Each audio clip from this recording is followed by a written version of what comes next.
இன்றைய நற்செய்தி. என் அன்பார்ந்த மைந்தர் இவரே. மார்க் எழுதிய நற்செய்தியிலிருந்து வாசகம். அதிகாரம் 9, இறை வசனங்கள் 2 முதல் 10 முடிய. அக்காலத்தில் இயேசு பேதுருவையும் யாக்கோபையும் யோவானையும் அழைத்து ஓர் உயர்ந்த மலைக்கு அவர்களை மட்டும் தனிமையாக கூட்டிக் கொண்டு போனார். அங்கே அவர்கள் முன் அவர் தோற்றம் மாறினார். அவருடைய ஆடைகள் இவ்வுலகில் எந்த சலவைக்காரரும் விழுக்க முடியாத அளவிற்கு வெள்ளை வெளேரென ஒளி வீசின. அப்போது எலியாவும் மோசேயும் அவர்களுக்கு தோன்றினர். இருவரும் இயேசுவோடு உரையாடிக் கொண்டிருந்தார்கள்.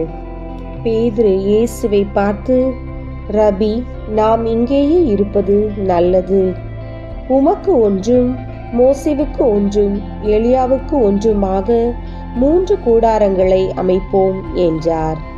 தாம் சொல்வது என்னவென்று அவர்களுக்கு தெரியவில்லை, ஏனெனில் அவர்கள் மிகுந்த அச்சம் கொண்டிருந்தார்கள். அப்போது ஒரு மேகம் வந்து அவர்கள் மேல் நிழலிட, அந்த மேகத்தினின்று, என் அன்பார்ந்த மைந்தர் இவரே, இவருக்கு செவி சாயுங்கள் என்று ஒரு குரல் ஒலித்தது. உடனடியாக அவர்கள் சுற்றுமுற்றும் பார்த்தார்கள். தங்கள் அருகில் இயேசு ஒருவரை தவிர வேறு எவரையும் காணவில்லை. அவர்கள் மலையிலிருந்து இறங்கி வந்து கொண்டிருந்த போது அவர், மானிட மகன் இறந்து உயிர்த்தெழும் வரை நீங்கள் கண்டதை எவருக்கும் எடுத்துரைக்க கூடாது என்று அவர்களுக்கு கட்டளையிட்டார். அவர்கள் இவ்வார்த்தையை அப்படியே மனதில் இருத்தி, இறந்து உயிர்த்தெழுதல் என்றால் என்னவென்று ஒருவரோடு ஒருவர் பேசிக்கொண்டார்கள்.